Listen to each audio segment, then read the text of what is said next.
Apprenez le français facilement, rapidement et avec plaisir. Abonnez-vous et commencez votre aventure linguistique avec nous. Salut Youssef, ça fait un moment qu'on ne s'est pas vu. Comment se passe ta vie en France? Très bien, merci. Tu sais, plus je vis ici, plus je découvre la richesse de la culture française. C'est fascinant. C'est vrai que la France a une culture dense. Par quoi as-tu été le plus marqué? Difficile de choisir, mais je dirais l'importance de la gastronomie. Ici, le repas est presque un rituel sacré. Ah oui, les Français et la bouffe, c'est une histoire d'amour. Exactement. Ce n'est pas seulement ce qu'on mange, mais comment on mange. Le pain, le fromage, les vins, les discussions à table, tout a une place centrale dans la vie quotidienne. Tu as eu l'occasion d'assister à des fêtes ou des traditions locales? Bien sûr. Par exemple, la fête de la musique en juin, c'est incroyable. Toute la ville devient une scène. Et puis dans le sud, j'ai vu les férias avec les taureaux, les danses, la convivialité. Et le 14 juillet? Inoubliable. Les feux d'artifice, le défilé militaire sur les Champs-Élysées, la fierté nationale, on ressent vraiment le poids de l'histoire. Justement, en parlant d'histoire, tu t'intéresses au patrimoine? Énormément. J'ai visité les châteaux de la Loire. C'est comme remonter dans le temps. Et les cathédrales gothiques, comme celle de Chartres ou de Strasbourg, m'ont laissé sans voix. Tu sembles vraiment passionné. Et côté art? Là aussi, la France est imbattable. Entre le Louvre, le musée d'Orsay, les expositions temporaires à Beaubourg, on ne s'ennuie jamais. Même les petits théâtres de quartier sont pleins de surprises. Tu as adopté quelques habitudes françaises? Beaucoup.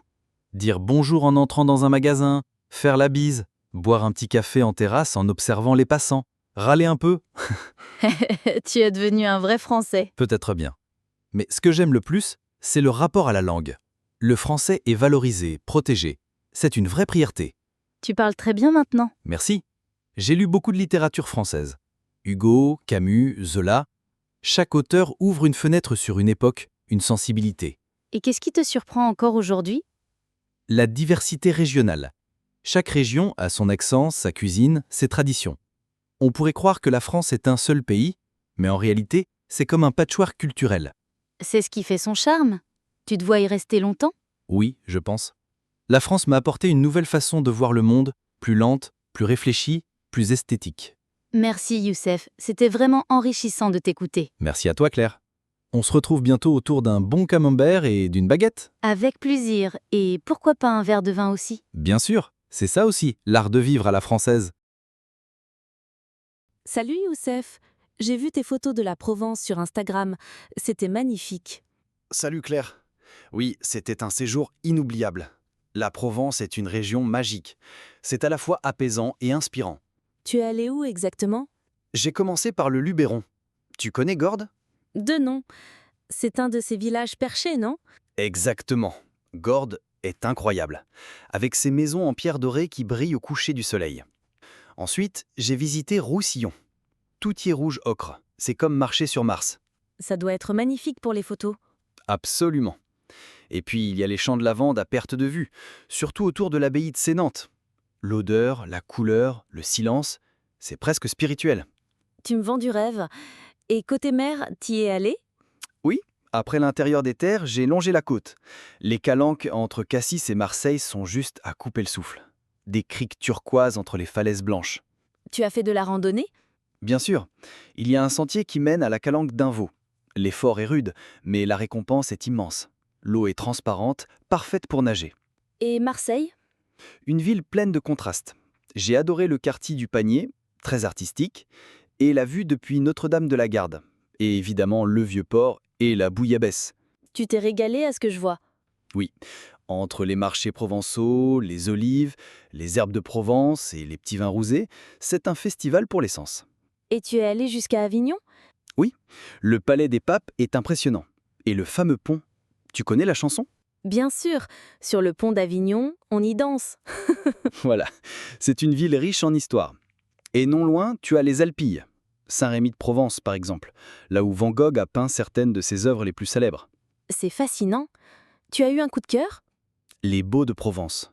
Ce village est perché sur un éperon rocheux avec une vue imprenable sur les oliviers. Et ils ont un spectacle immersif de lumière dans une ancienne carrière. C'est magique. Tu me convaincs complètement. Je pense que je vais réserver pour cet été. Excellente idée. Tu peux combiner nature, culture, gastronomie et farniente. La Provence a tout. Et toi, c'est quoi ta prochaine destination?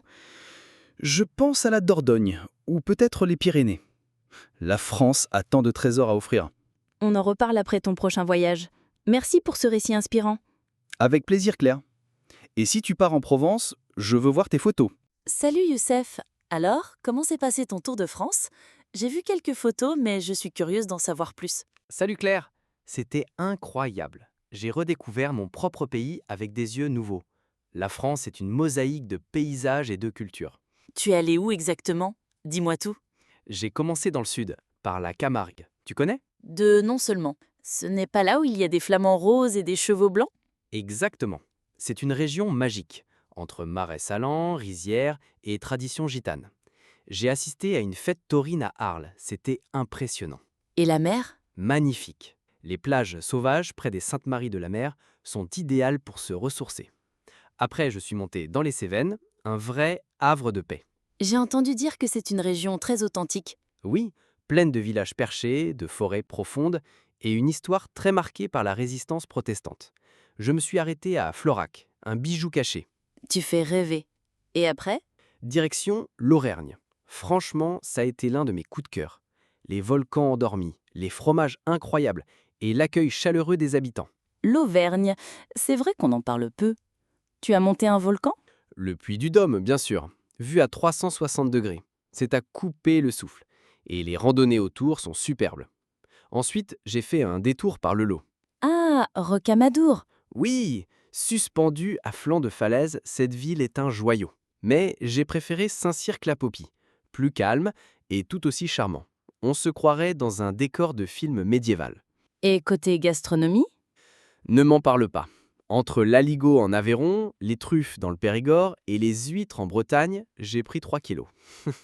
Tu es allé en Bretagne aussi? Bien sûr. La côte de granit rose est d'une beauté surréaliste. Et les légendes celtiques, les menhirs, il y a une ambiance mystique. Et les Alpes?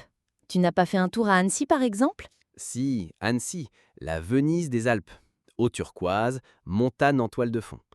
Et j'ai découvert un petit village pas loin, Ivoire, classé parmi les plus beaux de France. Et la Corse? Tu l'as incluse dans ton périple? Malheureusement non, pas cette fois. Mais c'est sur ma liste. En revanche, j'ai terminé mon voyage en Alsace, au moment des marchés de Noël. Tu as dû adorer. C'était féerique. Strasbourg, bien sûr, mais aussi Colmar.